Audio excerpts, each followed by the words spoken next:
What's going on, everybody? Eric Lindquist at Stochastic here on the Odd Trapper channel, coming to you with another edition. Hopefully these leads, likes, and lots. Hit that like button, subscribe button, notification bell. Goes a long way for me on this video. Goes a long way for you. That way you become apprised whenever great content is going live here at our little neck of the YouTube woods. My friends ended up locking the over of 26.5 points for Damian Lillard. Had a little sprinkle in the 30-plus section as well. It's just one of those spots where I feel like the usage is going to go up, up, up. We'll find out how this works out for me Wednesday night. And of course, you're watching this lovely play on YouTube, or the plays on YouTube. Talked about it last night. Didn't have a lock there on this one. I do have a lock today on a 4-gamer, which is awfully nice. Awfully nice. Was happy that there was something that stood out right from the get-go here. Strange. Again, points props. I don't know what's going on with this here lately, but they have been jumping to the top of my board over and over and over and over and over and over. And part of that is just, there are pretty clear-cut spots for some of these plays. So is what it is. We're going to talk through a lane or two in the points prop department, but I have some straight up spreads for you today. It's going to be a wild one, that's for sure. So smash that like button as we get going. I'll talk about BetMGM. I'll talk about Odd Shopper, but producer Jacob, hi, hello. Your Boston Celtics are up first. Let's get to the picks. The Los Angeles Lakers as 10.5-point dogs going into Boston. What a time to be alive. 240 total. Hefty little total here. Part of that is because, well, the Lakers said the damn with defense. They just got out of their skid. Now they're on another skid. And part of that is getting on the road, not playing in the friendly confines of, the artist formerly known as the Staples Center, now Crypto.com Arena. Wow. What a time to be alive. But as you look at the board here for this one, I mean, this is strange. Again, double-digit spreads. Not my favorite thing on planet Earth to be firing up. You should know that by now if you've seen any of my content. But it depends. This is just one of those where it kind of depends on what you're looking for, because I think it's worth a sprinkle, that's for sure. And we're not talking about the Lakers side, where, of course, this is a very clear punt or don't punt kind of section here. This is a middle line basically sitting at 10.5. I'd expect it to drop inside of that number for sure in the event that you have LeBron James and Anthony Davis, both questionable entering this one, that end up playing. But in the event that they don't, I would argue that this line is going to move far, far more in that other direction. And so it's not even necessarily a middle line. I think this is just an incorrect one where you have both Anthony Davis and LeBron playing. It drops to 8, 7.5, maybe. This is going to go to 15 so damn quickly in the event that they are out. It's not even funny. And Anthony Davis being out, that is really the catalyst here, because how do you beat Boston? You're going to beat them on the interior, where Kristaps Porzingis, he's awesome, but defensively still going to have some inefficiencies against a guy like Anthony Davis, who brings a lot of weight to the table. And Al Horford, you know what he's out there to do. He's going to be out there to try to slow down Anthony Davis, the Joel Embiid stopper of days of yore. Although I think a lot of people could have stopped Joel Embiid on Tuesday night, but that's beside the point. Not that I'm bitter or anything, but as we look at the board for this one, friends, I think this is worth a little bit of a play. Boston 10.5. I'm not positive if they both end up suiting out. They've now taken turns. You had you had Anthony Davis sit out last time. If they both play, obviously you're looking at Boston trying to win a game by a little bit more than double digits, which is more than live here. You're not completely dead. But if they sit, you have so much closing line value in the other direction, in my opinion. So Boston minus 10.5. No props out here yet. Potentially something shows up here. But D'Angelo Russell, Austin Reeves, they're going to have to shoot the ball out of the gym on the road here. And then that's just to keep it close. Next up, we have the Pacers taking on the Knicks, and a lot to talk about here. Actually, a lot more to talk about in this situation. Again, Boston, they got exponentially healthier there. LA, very clear-cut what that injury information is, and you know what you're dabbling with here. This one has so many question marks. Let's start on the Indiana side. Benedict Mathurin, Tyrese Halliburton, TJ McConnell, Jalen Smith, all questionable. Every single one of those matters, specifically Tyrese Halliburton, who, it was announced, he did say to the press after the game last time out that he's going to be on one of these crazy minutes limits for the foreseeable future. What does that look like? He only played 22 minutes in a competitive spot on the road in Boston last time out. That is not a plus for Indy, who needs him playing 30-plus as fast as possible in order to start winning games. They have now dipped their toes into the equity pool by ditching Bruce Brown Jr. in order to return Pascal Siakam. And Bruce Brown Jr. is a winning basketball player. Pascal Siakam is a winning basketball player under certain circumstances as well, although seems like a little bit of a hollow acquisition. They're probably not done making moves yet if this is a year that they're going to go after it. And they're still in a position where, yeah, in the East, it's pretty open, especially pending what happens with Joel Embiid, where they did not release anything that happened with the MRI as of recording this Wednesday evening. So we're waiting, wishing he won't be playing on Wednesday night, but the East, pretty wide open for anybody outside of Boston, where, Boston's going to be the clear-cut favorite, but you never know. You never know. They've had their issues come playoff time as well. Hey, Jaylen Brown, it's your day. Oh, no, Jason Tatum, it's your day. Maybe just fucking play. Sorry. Apologize to the kids. I apologize to the kids. Tried to be conscious of that here lately. But as we look at Indy, the pace is obviously up with Tyrese Halliburton. 102.7 possessions per 48. That is nifty, but only probably going to be putting him in for 24 minutes here in this spot. Very curious if I can short some props or if props are going to really, really undershoot what we saw last time out when they show this up on the board. But this is all about the Knicks side of the ball for me here in this spot. Obviously, Jalen Brunson looking really, really good here as a number one. The Villanova Knicks. I love that nickname. It's really fun. Obviously, back in 2015, 2016, you go back to the really good Villanova days where Jalen Brunson was a sophomore. You had Josh Hart, a senior. Phenomenal stuff. Four-year basketball player. And then red shirt freshman Dante DiVincenzo. My goodness, is it fun to look at these three playing basketball once again here. Again, three Wildcats teaming up, playing gobs and gobs of minutes, and well, they might have to play even more than you think, considering OG Anunoby and Quentin Grimes, both questionable. We know Tibbs likes to condense down these rotations, and obviously those three, they've played a lot of ball together forever. But also, in this spot specifically, you're seeing a ton of rapport here. I'm actually looking at a guy in Precious Achiuwa to potentially attach to this one. Now, you saw a starting lineup where they went to Achiuwa and Hartenstein next to each other. And then Hartenstein, he got himself a little bit hot last time out. Got himself going up against the Utah Jazz. Utah played John Collins, followed by Walker Kessler, followed by other true centers, Kelly Olynyk. Isaiah Hartenstein doesn't get that kind of niceness here on the Indy side. Now, Miles Turner, he's going to be out there for a lot of his minutes, but you could be looking at Precious running into another 40-ish type minute situation because of how well he fits what is going on the other side. They can go to a smaller ball type lineup and try to go, toe-to-toe with the Pascal Siakam small ball lineups. They've shown that they don't want to have Isaiah Jackson out there on the floor too much. And Jalen Smith, yeah, he's questionable here in this spot, but if he suits up, it's kind of an undersized five as well. So Precious Achiuwa, especially if you get OG Anunoby out, could end up being the guy that I want to attach for 15 plus points. Again, I'm just looking at this injury report. That's why that's going to be a lean. But from the get-go here, minus 155. Some might not call that value. I call that value. Indy still trying to figure out their rotation, still really, really dinged up, and their star player, only 24 minutes tops here in this spot, makes it tough for me to trust anything that we're looking at from Indy, trying to figure it out in the Pascal Siakam era. So the Knicks, they rolling. Give me the money line, and then look at the Precious Achiuwa 15 plus points in the event that you get OG Anunoby out. Again, if you get OG Anunoby out. Good talk, glad we had it. Let's talk Odd Shopper, shall we? Super quick, super easy, my friends. $14.95 weekly, $49.95 monthly. And what do you get with that? At Odd Shopper here, our lovely, lovely site that we have going. Well, you get the OS premium tools, which are outrageous. Our dev team is top of the line.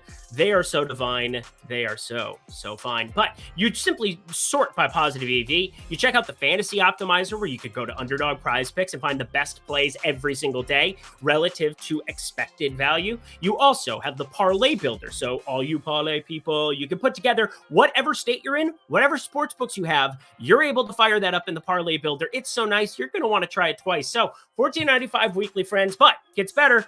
Just $12 when you use promo code Lindy, Lindy, 20% off, friends, expert picks, Discord, premium tools. What's the Discord, you say? Well, that's where you get exactly what I'm betting every damn day. Yeah, you heard me. Every damn day. That's Odd Shopper, friends. Check them out in the link below. Let's get back to the picks. Waiting on a little bit of news here because Cleveland, the only team on a back-to-back here, taking on the Memphis Grizzlies. And this is one that I'm very curious when we get props, and I'm very curious where they open it for one Donovan Mitchell, because do you think that they are going to be able to on a back-to-back have Darius Garland out there? I do not think that they can have Darius Garland necessarily out there, but it is a jaw issue. It's just simply how many minutes can we expect for him right from the get-go here on these back-to-backs? I'm not positive. I'm not sure. I don't trust it in any way, shape, or form. But what I can tell you, friends, is that Donovan Mitchell will be playing basketball on a back-to-back, barring him getting hurt in the last couple minutes of this game. But that's just, we'll just knock on wood for that one. I apologize to his family. Anyway, Memphis, we are waiting on some news on their side of things, and that's why there's no line here. John Conchar, questionable. actually really, really matters when you talk about a team that's already shorthanded. They do have Vince Williams off of the injury report. That's a guy that they want to play for mid-30s minutes and kind of a nice young piece. Enjoying what we're seeing out of him, but God, they are so shorthanded without Marcus Smart, Brandon Clark, Desmond Bain, Jake LaRavia, Zaire Williams now also out, Steven Adams and Ja Morant out for the season. They're done. They're going to have to play Jacob Gilyard, Scottie Pippen some minutes here if John Conchar can't go. God knows that Scottie Pippen can actually do some stuff on a floor. Jake Gilyard's got some issues if you're watching those games. Yeah, it's pass first only. Memphis needs some buckets. That's what they need. And Jaren Jackson Jr., his points props are going to be egregious. Could look at shorting those on the other side.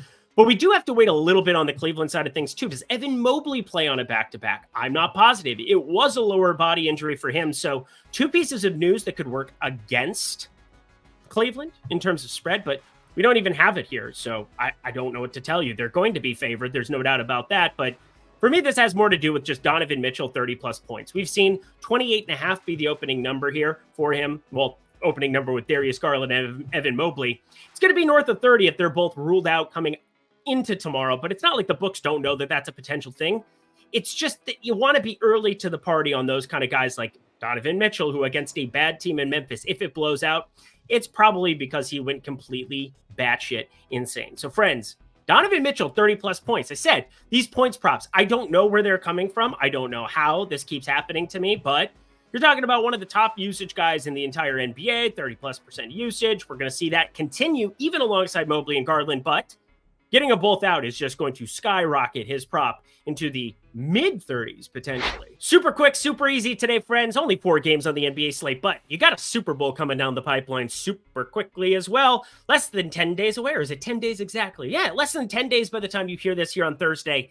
That's wild stuff to think about. What you should also be thinking about, how can I possibly get some bonus bets, some goodies at another book that is just giving me opportunities to join them and utilize that money for the Super Bowl? Well, friends, this is where you do it. You go to BetMGM if you haven't signed up yet. You go to the link below. You use the QR code in front of your face. Either one, they're going to do the same thing for you. You deposit $10 over at BetMGM, $10 or more, and you bet $5 of it, and you're going to get 3 bonus bets, a $50, a $50, and a $58 bonus bet completely without any other questions. As easy as snapping your fingers there. 3 $50+ bonus bets there. 50, 50, 58. Super Bowl 58, of course, that's why. But for the low price of $5 to be able to have that opportunity, that's a ridiculous bankroll builder. Those are 3 really good shots. If you guys want to fire up the best possible plays for it, jump into the Discord, sign up for OddsShopper, or hit me up on X at Eric Lindquist. Would be happy to let you know my favorite play on any specific NBA day, my favorite play for the Super Bowl. Well, obviously, I have an NFL Lindy's coming down the pipeline, coming off a 3-1 last weekend. So good stuff coming there in the NFL streets. But obviously, we're talking NBA. If you guys want to fire this up right away, you could have 3 $50, $50, and $58 bonus bets for a grand total of $158 in bonus bets just by trying this out. If you're 21 and over, if you have a gambling problem, please call 1-800-GAMBLER. To the last game we go, let's get to Lock City. Oh boy, the Philadelphia 76ers taking on the Utah Jazz 4-point dogs. My goodness, friends. Now, of course, the Joel Embiid thing is just a big, huge issue for them. But that's not all that you're running into. He's going to be out. Already announced for this one. Hopefully the knee isn't as bad as what, could have been. You saw Jonathan Kuminga roll over him. I had to watch him roll over that entire game and just not play well. And it was a whole disaster and a whole thing. But anyway, Joel Embiid, he's been the best player in the NBA in terms of EPM. There are no doubts about it this entire season.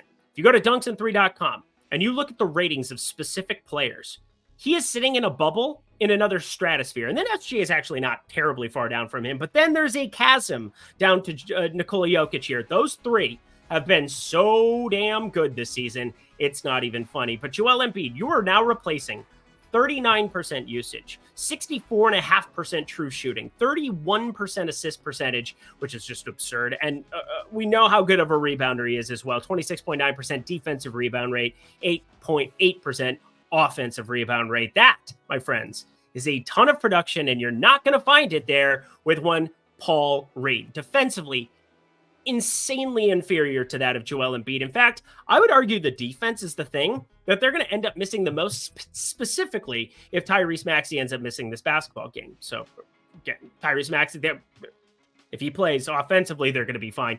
Defensively, not so fine.